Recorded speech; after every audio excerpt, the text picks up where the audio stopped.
सनातन शास्त्र या आपल्या मंचावर सर्व श्रोत्यांचे उबदार आणि मनपूर्वक स्वागत. श्रोत्यांनो, नेहमीप्रमाणे आजची आपली ही सखोल चर्चा प्राचीन भारतीय शहाणपण आणि आधुनिक विचार यांची अगदी योग्य सांगड घालणारी आहे.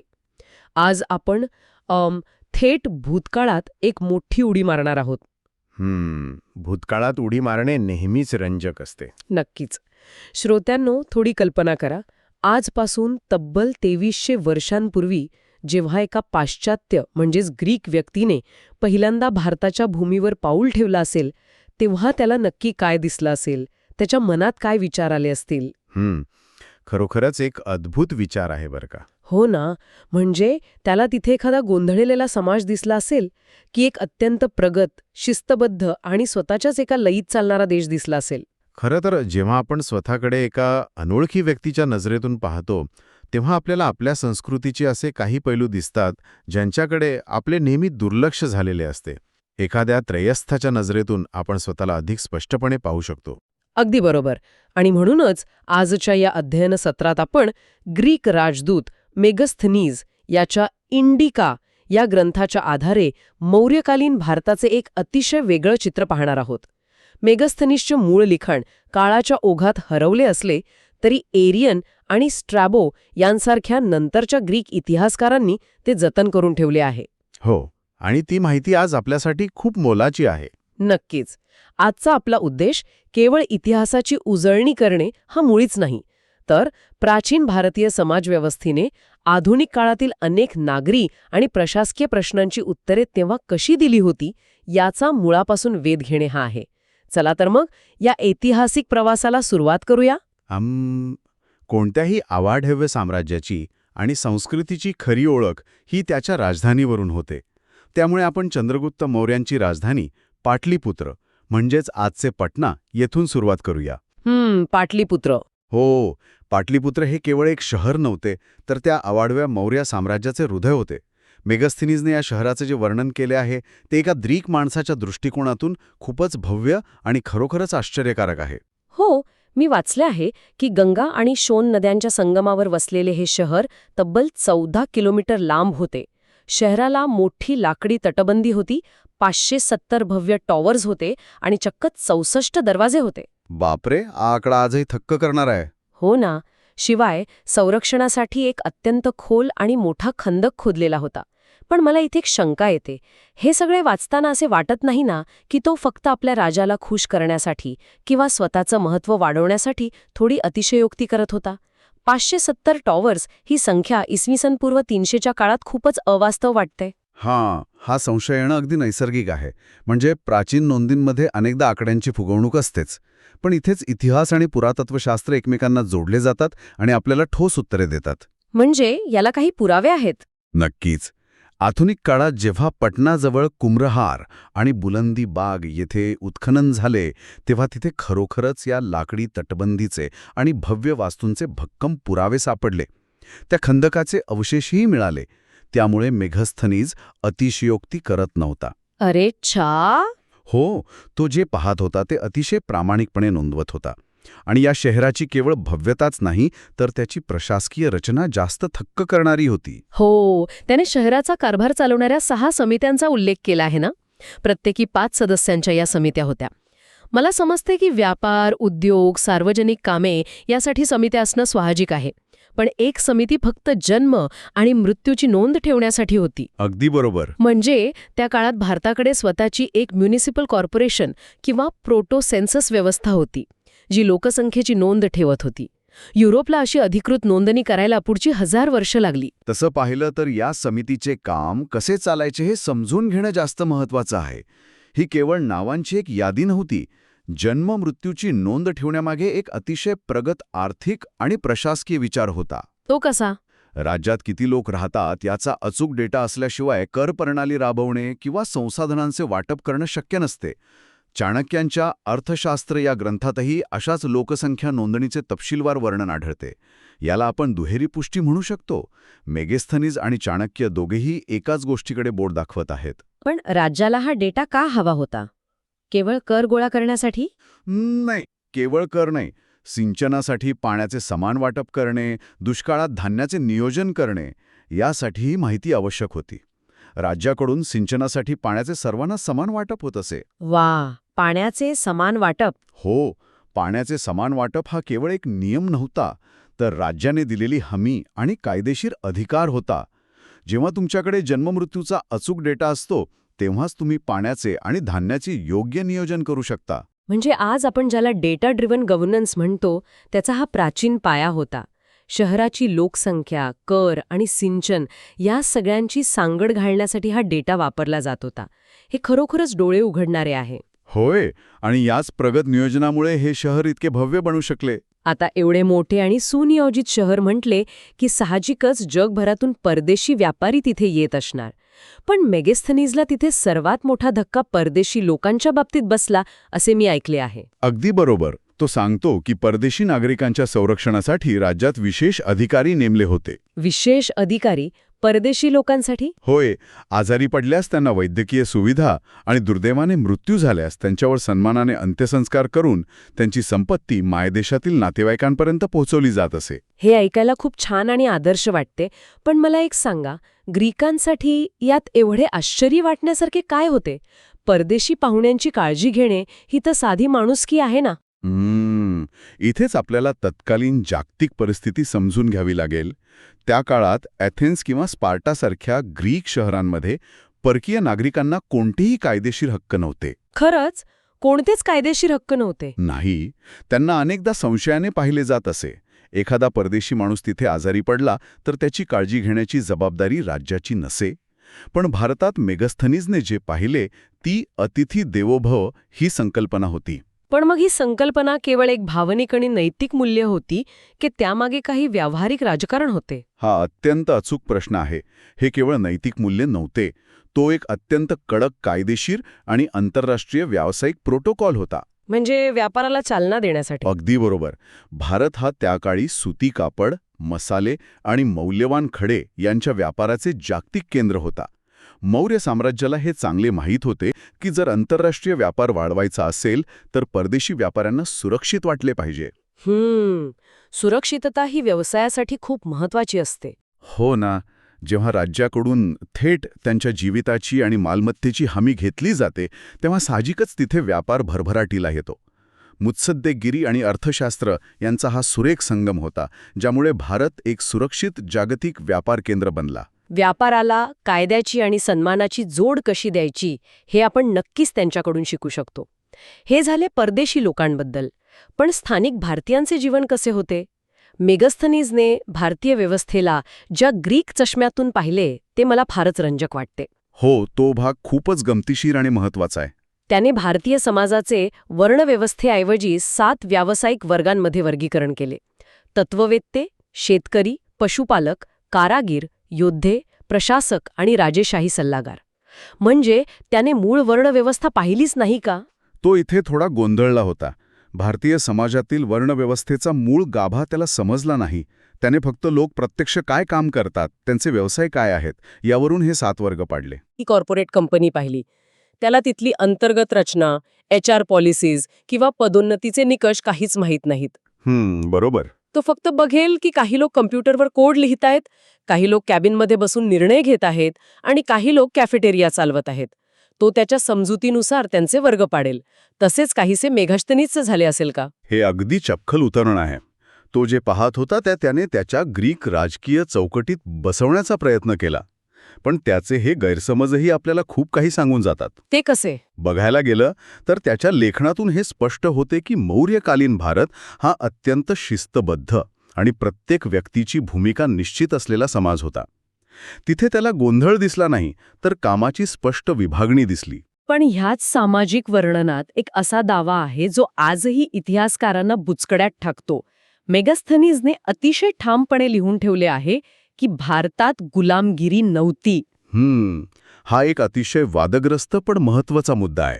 पण आपल्याला तर माहित आहे की प्राचीन भारतात दासप्रथा अस्तित्वात होती. मग तो असे का म्हणाला? तो खोटे बोलत होता का? नाही, तो खोटे बोलत नव्हता. या प्रश्नाचं उत्तर समजून घेण्यासाठी आपल्याला गुलामगिरी या शब्दाचे 2 वेगळे अर्थ समजून घ्यावे लागतील. मेगास्थनीज ज्या ग्रीसमध्ये आला होता तिथे चॅटल स्लेव्हरी होती. एक सेकंड, ही चॅटल स्लेव्हरी आणि भारतातील दासप्रथा यात नक्की काय फरक होता? फरक खूप मोठा आणि मूलभूत होता. ग्रीसमध्ये माणसाला माणूस न मानता केवळ एक विकत घेण्याची आणि विकण्याची वस्तू मानली जात असे. अशा गुलामाला कोणतेही कायदेशीर हक्क नसत. बापरे, हे खूपच भयानक आहे. हो, पण भारतातील दासांना निश्चित कायदेशीर हक्क होते. ते स्वतःची मालमत्ता बाळगू शकत होते आणि त्यांच्यावर अन्याय झाल्यास त्यांना कायद्यासमोर न्याय मिळवण्याचा अधिकार होता. म्हणजे ते एक प्रकारे कर्मचारीच होते. तसं म्हणता येईल. मेगास्थनीजने खोटे सांगितले नाहीत. त्याने फक्त एका वेगळ्या संस्कृतीच्या मोजपट्टीनं भारताला मोजले. जेव्हा त्याने पाहिले की येथील तळागाळातील सेवकांनाही कायद्याचं संरक्षण आहे आणि त्यांना निर्घृणपणे वागवले जात नाहीत, तेव्हा त्याच्या ग्रीक परिप्रेक्ष्यातून त्याला ती गुलामगिरी वाटलीच नाही. सर्वांना कायद्यासमोर समान मानले गेले होते, ही गोष्ट त्याच्यासाठी अविश्वसनीय होती. आपण दुसऱ्या संस्कृतीला नेहमी आपल्याच चष्म्यातून पाहतो. याचे हे एक उत्तम उदाहरण आहे. आता या 7 वर्गांबद्दल बोलताना एका विशेष वर्गाकडे वळूया, ज्याला समाजात सर्वाधिक स्वातंत्र्य आणि आदर होता. तत्ववेत्ते. अगदी बरोबर, तत्ववेत्ते. सनातन शास्त्र या आपल्या मंचावर आपण नेहमी ज्याचा शोध घेतो ते ज्ञान आणि तत्कालीन तत्वज्ञान कसे होते हे मेगास्थनीजने कसे टिपले. हा खरोखरच या ग्रंथाचा अत्यंत खोलवर जाणारा भाग आहे. मेगास्थनीजने ब्राह्मण आणि श्रमण जसे की बौद्ध आणि जैन साधू या दोघांचाही तत्ववेत्ते म्हणून एकाच वर्गात एकत्रित उल्लेख केला. म्हणजे दोघांनाही समान दर्जा होता. होय. यावरून हे सिद्ध होते की चंद्रगुप्त मौर्यांच्या काळात वैदिक आणि श्रमण या दोन्ही विचारधारांचा राजदरबारात आणि समाजात समान सन्मान होत होता. तिथे ज्ञानाला सर्वोच्च प्रतिष्ठा होती. पण हे तत्ववेत्ते नक्की कसे जीवन जगत होते? ते निसर्गाच्या सान्निध्यात अत्यंत साधेपणाने राहत असत.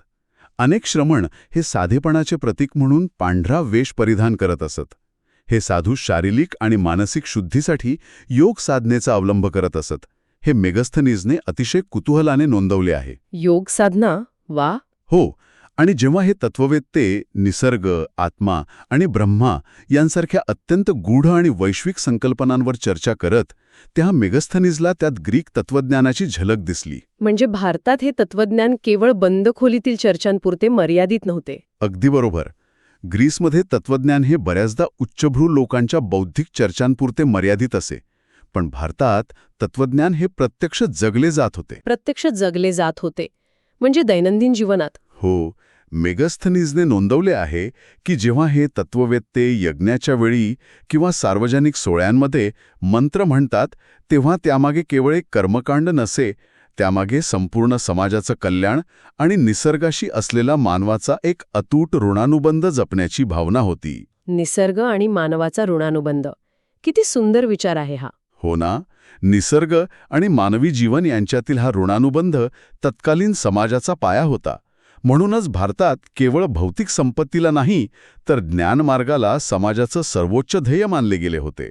समाजाचा वैचारिक पाया किती भक्कम होता हे यावरून दिसते. पण या वैचारिक आणि आध्यात्मिक पायासोबतच राज्याला चालवण्यासाठी एक भक्कम अर्थव्यवस्थेची गरज असतेच. मेगास्थनीजने शेतीबद्दल एक अतिशय रंजक नोंद केली आहे. शेतीचा तो भाग खूपच महत्वाचा आहे. तो म्हणतो की भारतातील जमीन इतकी सुपीक होती की वर्षातून 2 पिके घेतली जात. पण मला सर्वात आश्चर्यकारक गोष्ट ही वाटली की शेतकऱ्यांना युद्धापासून पूर्णपणे सूट होती. हे कसे शक्य आहे? प्राचीन काळात तर शेतकरीच गरज पडल्यास हातात शस्त्र घेत असत ना. तिथेच मौर्य साम्राज्याचं वेगळेपण दिसून येते. त्यांनी शेतकऱ्यांना लष्करी सेवेतून पूर्णपणे वगळले होते. यामागे एक अतिशय स्पष्ट आर्थिक धोरण होते. आर्थिक धोरण म्हणजे अन्न सुरक्षेसाठी. हो, युद्धकाळातही देशाची अन्नसुरक्षा धोक्यात येऊ नये आणि अन्नाचं उत्पादन अखंडित सुरू राहावे, हा त्यामागचा उद्देश होता. जेव्हा शेतकरी निश्चिंतपणे शेती करतो, तेव्हा राज्याला मुबलक कर मिळतो आणि त्या कराच्या आधारे राज्य एक स्वतंत्र लष्कर उभे करू शकते. आणि म्हणूनच मौर्य साम्राज्याकडे स्वतःचे एक अवाढव्य व्यावसायिक सैन्य होते. अगदी बरोबर, एक स्टँडिंग आर्मी. पायदळ, घोडदळ, रथ, हत्ती आणि चक्क नौदल सुद्धा. पण हे व्यावसायिक सैन्य चालवणं म्हणजे प्रचंड खर्चाचे काम. त्यांनी हे कसे साध्य केले? इथेच शेती आणि लष्कर यांचा थेट संबंध येतो. त्या 2 पिकांमधून येणाऱ्या भक्कम महसुलावर हे सैन्य पोसले जात असे. ग्रीक सैनिकांसारखे भारतीय सैनिकांना युद्धात स्वतःची शस्त्रे आणावी लागत नसत. अच्छा, म्हणजे राज्य स्वतः सगळा खर्च करत होतं? होय, राज्याकडून त्यांना नियमित पगार, शस्त्रे आणि सर्व रसद पुरवली जात असे. इसवी सन पूर्व 300च्या काळात एका राज्याने स्वतःच्या खर्चाने उभे केलेले हे एक महाकाय लष्कर होते. युरोपला व्यावसायिक सैन्याची ही संकल्पना समजायला मध्ययुगापर्यंत वाट पाहावी लागली. हे खरोखरच अचंबित करणारे आहे. आणि जर राज्याकडे एवढे मोठे सैन्य आणि एवढा पैसा होता तर त्याच्या सुरक्षेसाठी माहितीचीही तितकीच गरज होती. इथेच सम्राट चंद्रगुप्ताच्या गुप्तहेर यंत्रणेचा विषय येतो. हो, ती यंत्रणा तर अफलातून होती. म्हणजे राजा जरी राजवाड्यात असला तरी त्याला त्याच्या विशाल साम्राज्यात घडणाऱ्या प्रत्येक गोष्टीची माहिती असायची. हे गुप्तहेर नक्की कसे काम करत होते? या व्यवस्थेला आपण गूढ पुरुष व्यवस्था म्हणतो. कौटिल्याच्या अर्थशास्त्रात याचे अतिशय सूक्ष्म नियम दिले आहेत. हे गुप्तहेर समाजात वेगवेगळ्या वेशात वावरत असत. वेगवेगळ्या वेशात म्हणजे कसे? कधी व्यापारी, कधी साधू, तर कधी विद्यार्थी म्हणून. ते सांकेतिक भाषेत किंवा अगदी कबुतरांचा वापर करून संदेश पाठवत असत. ते सर्व माहिती गोळा करून एका केंद्रीकृत यंत्रणेकडे पाठवत आणि तिथून ती राजापर्यंत पोहोचत असे. बापरे, एका ग्रीक राजदूतासाठी हे नक्कीच धक्कादायक असेल, कारण ग्रीक नगर राज्यांमध्ये अशा प्रकारची अचूक आणि अवाढव्य माहिती संकलन यंत्रणा अस्तित्वातच नव्हती. त्यांना वाटले असेल की राजाकडे काही जादुई डोळे आहेत जे सर्वत्र पाहू शकतात. होय, आणि माहितीवर नियंत्रण ठेवणे हेच साम्राज्याच्या स्थिरतेचं रहस्य आहे. हे मौर्यांनी अचूक ओळखले होते. म्हणूनच एवढे मोठे साम्राज्य ते अत्यंत यशस्वीपणे चालू शकले. आपण आता या सखोल चर्चेच्या शेवटाकडे येत आहोत. आपण पाटलीपुत्रची आधुनिक वाटणारी रचना पाहिली, परदेशी लोकांचा कायदेशीर सन्मान पाहिला, दास प्रथेबद्दलचा ग्रीक आणि भारतीय दृष्टिकोनातील फरक समजून घेतला. आपण ज्ञान, आत्मा आणि ब्रह्मा यांची सखोल चर्चा करणारे तत्ववेत्ते पाहिले आणि अगदी शेवटी अर्थशास्त्र, सैन्य व गुप्तहेर यंत्रणेचे अचूक गणितही पाहिले. तर तसं पाहिलं तर या सगळ्याचा अंतिम निष्कर्ष काय निघतो? जर आपण या सर्व सूत्रांची गोळाबेरीज केली तर मेगस्थनीसच्या इंडिकामधून आपल्याला एक असा भारत दिसतो जो बाहेरून आलेल्यांना स्वतःला सिद्ध करण्यासाठी धडपडत नव्हता. बरोबर. हा देश आधीपासूनच अत्यंत सुनियोजित, प्रगत आणि स्वतःच्या तत्वांवर चालणारा होता. भारत कधीच गोंधळलेला नव्हता. तो फक्त ग्रीकांच्या अपेक्षांपेक्षा वेगळ्या पद्धतीने संघटित होता. ही एक अशी संस्कृती होती जिने प्रशासकीय कठोरता आणि आध्यात्मिक खोली यांचा एक अभूतपूर्व समतोल साधला होता. खरोखरच. श्रोत्यांनो, आपण smart city, equality before law किंवा प्रोफेशनल आर्मी यांसारख्या संकल्पनांना अतिशय आधुनिक मानतो. पण आजच्या या चर्चेवरून हे स्पष्ट होते की आपली प्राचीन पाळेमुळे याच प्रगत संकल्पनांवर उभी आहेत. आपल्याला फक्त योग्य चष्म्यातून त्याकडे पाहण्याची गरज आहे. नक्कीच. जाता जाता श्रोत्यांनो, मी तुमच्यासाठी एक विचार प्रवर्तक प्रश्न देऊन जाते. आज आपण सर्वजण सोशल मीडिया, आर्टिफिशियल इंटेलिजन्स आणि इंटरनेटच्या डिजिटल विश्वात वावरत आहोत. कल्पना करा, जर आज मेगस्थनीस सारखा एखादा डिजिटल राजदूत दुसऱ्या ग्रहावरून किंवा भविष्यातून आपल्या आधुनिक भारतात आला तर तो आपल्या आजच्या समाजाचे वर्णन कोणत्या 7 वर्गांत करेल? हा एक अतिशय रंजक विचार आहे. हो ना? आणि चंद्रगुप्त मौर्यांच्या त्या अचूक गुप्तहेर यंत्रणेची जागा आज आपल्या मोबाईलमधील डेटा आणि अल्गोरिदमने घेतली आहे का? श्रोत्यांनो, तुमचे हे प्राचीन ज्ञान अधिक प्रगल्भ करण्यासाठी आणि अशाच शहाणपणाची आधुनिकतेशी सांगड घालण्यासाठी आजच्या या सखोल चर्चेला नक्की लाईक आणि शेअर करा. आणि आपल्या मंचाला जोडलेले रहा. अगदी आपल्या सनातन शास्त्र या मंचाला सबस्क्राईब करायला विसरू नका. आणि हो, तो डिजिटल मेगस्थनीज आज आला असता तर त्याला काय दिसले असते, किंवा तुमच्या मते आधुनिक ऋणानुबंध कसे आहेत हे आम्हाला खाली कॉमेंट्समध्ये नक्की सांगा. चला तर मग पुढच्या अध्ययन सत्रात पुन्हा भेटूया एका नवीन प्राचीन रहस्यासह. तोपर्यंत विचार करत रहा आणि शिकत रहा.